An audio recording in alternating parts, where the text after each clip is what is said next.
suis M. Abouakar Saliaro.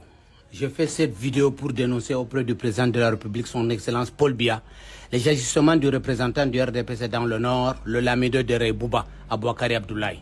Il envoie quelqu'un de venir me dire de fermer ma bouche et de ne plus écrire parce que j'ai promis de dire tout au président de la République. Après, je reçois une lettre de menace de mort. Si tu continues, on va te faire comme Martinez Soko. Ensuite, on a assassiné mon enfant âgé de 15 ans devant le Lamida de Reybouba à Garoua, sans qu'il n'envoie qu'on vienne me présenter le condoléances. Ça montre qu'il est content. Mais je tiens à lui dire qu'il laisse la justice faire son travail. S'il s'en meule, comme il a l'habitude de faire, cela veut dire qu'il n'aime pas ses enfants. Donc, tout ce qui pourra arriver, il ne faut pas qu'il se plaigne. Excellent, Monsieur le Président de la République, son objectif, c'est la déstabilisation de Garoua. Et pourtant, c'est grâce aux élites de Garoua qu'il est devenu ce qu'il est aujourd'hui. Sadou Ayatou l'a mis à l'ENAM. Tout son séjour à Yaoundé, il l'a passé chez Amadou Ayatou. C'est grâce à Marafa qu'il a été nommé secrétaire d'État et son entrée au comité central du RDPC. Maintenant, à cause de lui, Garoua n'a pas de ministre RDPC. Et que depuis que le président Biya est au pouvoir, on a toujours un ministre. Pas de président du conseil régional. Plus grave encore, il veut mettre le Bahéro, directeur général de la soie de coton, à la touche. Et pourtant, c'est grâce à lui que cette société est debout. Et c'est par ses efforts qu'il a repris la mairie de Garoua 2 à l'opposition. Au lieu qu'il soit récompensé, le représentant du RDPC se prépare à le mettre de côté. Pour l'élection à la mairie de Garoua, je tiens à préciser au secrétaire général du comité central du RDPC de laisser les conseillers élire leur maire. On ne veut pas entendre, c'est le candidat du comité central. Parce que le représentant du RDPC veut mettre son protégé, comme il a fait du président du conseil régional. Mais c'est lui qui veut être président de la République. Aucun élite de Garoua ne veut être président. Je connais beaucoup de choses qu'ils envisagent de faire.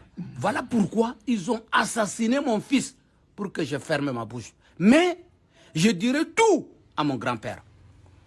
Je tiens à préciser ici que c'est le président Aïdjo qui a remis le pouvoir au président Biya. Il a rassemblé tous les élites de Garoua. J'étais présent malgré mon jeune âge. Il nous a dit de suivre le président Biya, qu'il a confiance en lui. Voilà pourquoi nous sommes tous derrière le président Biya. Si aujourd'hui nous suivons le président Biya, par respect de consignes du président Aïdjo, mais pas à cause du représentant du RDPC dans le Nord, le Lamido de Reybouba.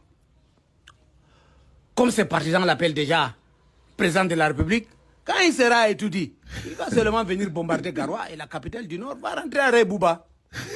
Ah, peut-être c'est ça son objectif. Excellence, Monsieur le Président de la République, je sais que même si je demande à vous rencontrer, je n'aurai pas cette audience-là. Mais je prie Dieu pour qu'un de vos proches voit cette vidéo.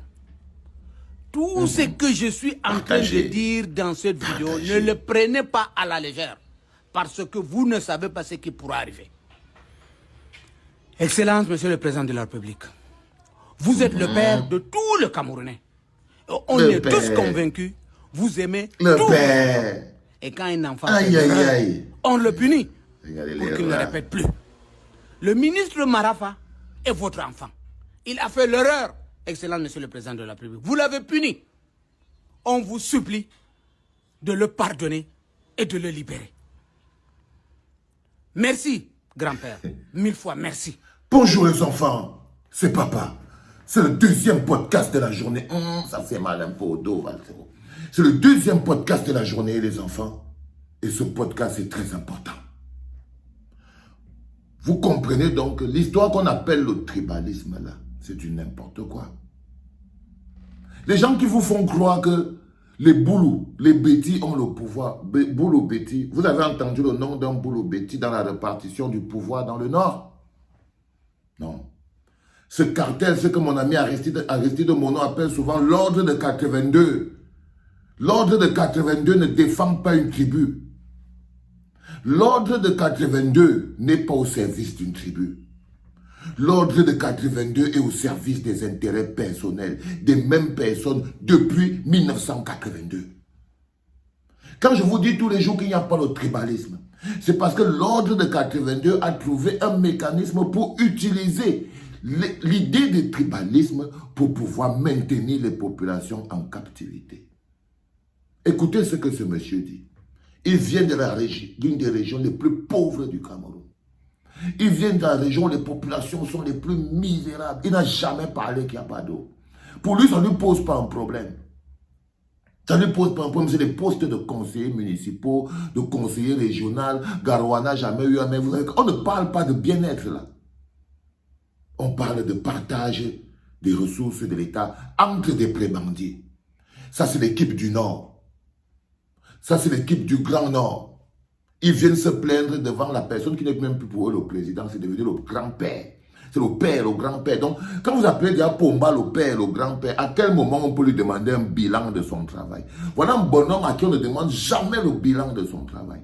Ils disent qu'ils suivent Pomba, pas parce que Pomba peut leur apporter l'eau, le travail, la sécurité, l'éducation pour les enfants et tout. Non, ils suivent Pomba parce que c'est le président Ahidjo qui leur avait dit de suivre Pomba. On est au 21e siècle. Et quand on vous dit que nous sommes piégés, c'est parce que la plupart du temps, vous dites, si vous ne gagnez pas l'élection dans le Nord, et l'extrême Nord, et la Damawa et tout là-bas, vous ne pouvez pas gagner l'élection au Cameroun.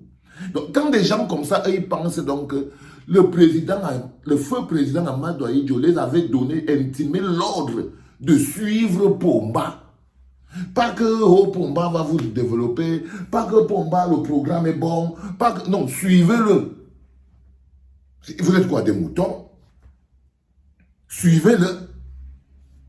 Donc, si nous on est en train de souffrir aujourd'hui au Cameroun, si on n'arrive pas à se débarrasser de Pomba, si on n'arrive pas, par les élections, à se débarrasser de Pomba, c'est aussi parce que les gens qui sont le plus gros vivier d'électeurs, qui sont le Nord, l'extrême Nord, la Damawa et tout, le plus gros vivier, qu'on appelle vulgairement le bétail électoral, le plus gros vivier, suivent Pomba. Parce qu'Amadou Ahidjo avait dit qu'ils doivent suivre Pomba. Ils n'ont pas d'eau, ils n'ont pas d'électricité, mais ils ont peur qu'Amadou Ahidjo va se retourner dans sa tombe pour dire « Mais comment je vous avais dit de suivre Pomba, vous ne le suivez pas. Vous êtes quel type de mouton qui ne savait pas suivre le berger ?» Donc le gars vous explique en d'autres termes qu'il n'y a pas une histoire de courant, il n'y a pas une histoire d'eau qui les pousse. Non. Il veut parler à son grand-père, il veut parler à son père. Donc, vous voyez bien que le gars, est-ce qu'il est boulot? Il n'est pas boulot. Mais Pomba, c'est son père, son grand-père.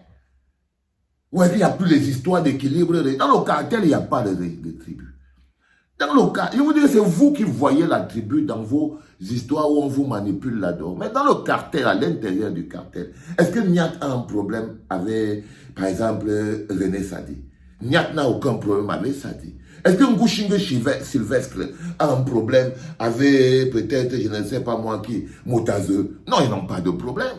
Est-ce que Motazeux a un problème avec le Lamido de Rebouba? Non, ils n'ont pas. Est-ce que le Lamido de Rebouba a un problème avec Loé qui vient de l'Est, Anderson Lé? Non, ils n'ont pas. C'est le cartel. Ben oui. Et ils ne gèrent pas les tribus. Et ils se sont partagés plutôt leur tribu pour que ça leur rapporte leur pouvoir. C'est tout. Là, par exemple, le Nord peut se permettre de faire le chantage parce qu'ils estiment, par exemple, que non, ils sont plus nombreux. Donc, ils ont un pouvoir politique plus important, ce qui est vrai. Sauf qu'on a toujours utilisé ce pouvoir politique contre eux. Et eux, ils ont paralysé le Cameroun. Donc, ils estiment maintenant qu'ils sont plus nombreux. Et que par conséquent, ils doivent donc... Mais, parce que quand vous suivez, par exemple, le discours d'un gars comme Gibaï Gaïtama, et vous suivez le discours d'un père comme le père, si vous comprenez très bien qu'il ne s'agit pas seulement de Nord, Gibaï. Tu vois très bien que voilà des gens qui mangent et qui ont mangé, ils ne sont pas en train de te faire comprendre là que... Non, quand tu l'écoutes, est-ce que le Nord est à quel orphelin? Hein, Gibaï? Hein, Gibaï? Toi-même, tu vois, il vient, il est là, il fait partie du cartel.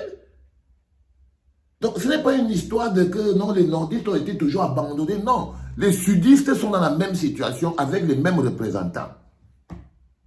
Les gens, les littoraliens sont dans la même situation. Le centre est là et on essaie de vous faire croire que non. Les gars dans le centre-sud, en fait, c'est eux les responsables parce que Pomba est... Non, C'est pas une histoire de Pomba et du centre-sud. Non, non, non. Pomba a créé un cartel. Et ce cartel-là n'est pas Boulou. Il n'est pas Eton. Il n'est pas Betty. Non, non, non, non, non. Les autres, c'est les affamés. Eux, ils sont dans une logique, comme je vous dis, ils préfèrent avoir même la richesse par affiliation de langue. De langue. Vous voyez ce que je veux dire, les enfants?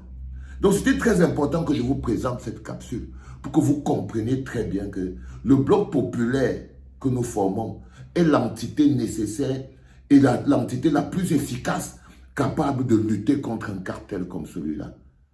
Parce que c'est un cartel ce n'est pas un cartel qui a été structuré sur la base des tribus, sur la base tribale, non. Mais c'est un cartel qui utilise la tribu. Parce qu'il a été structuré. C'est vraiment ça l'équilibre régional. À l'intérieur du cartel, il faut l'équilibre régional. L'équilibre régional. C'est-à-dire que l'équipe qu'ils étaient en train de former, ce n'était pas nous. Ils ne nous comptaient pas. Ils ne nous comptaient pas. Ils disaient, si on veut former une équipe capable de contrôler tout le pays, il faut que notre organisation gouvernementale soit et obéisse à l'équilibre régional. Ce n'était pas pour dire qu'il faut partager les postes. Non. Non, c'est ce que nous on croyait. C'est ce que nous on croyait. Mais non, ce n'était pas pour dire que non, il faut partager équitablement les choses par région. Non. C'était pour la structuration de la machine de conservation de pouvoir. C'était pour pouvoir structurer la machine de conservation. C'est-à-dire que comment c'est qu'on fait pour que notre machine soit puissante? Il faut que notre machine de conservation... les enfants, est-ce que vous avez même partagé, Seigneur? Wow, ça me prend tellement d'énergie, les gars. Vous avez partagé, n'est-ce pas? C'est important. Parce qu'en fait, c'était leur équipe. C'était pour avoir l'équipe dont la configuration leur permet de contrôler tout le pays. Donc pour ça, il faudrait qu'ils aient des joueurs de chaque région. C'est ça qu'ils ont appelé l'équilibre régional. Ce n'était pas le partage équitablement par toutes les régions du bonheur collectif. Du bonheur collectif, non. Là, il se plaint que dans les équipes, ils n'ont pas de joueurs suffisamment aptes. Non. Aucune région n'a à venir se plaindre au Cameroun. Vous avez qu'à quitter les régions, quitter les tribus et rejoindre le bloc populaire. Quitter les tribus. Quitter les perceptions tribales de la vie et venir rejoindre le bloc populaire. C'est le plus important. Les enfants, c'était le deuxième podcast de la journée en direct de la clinique et c'était papa.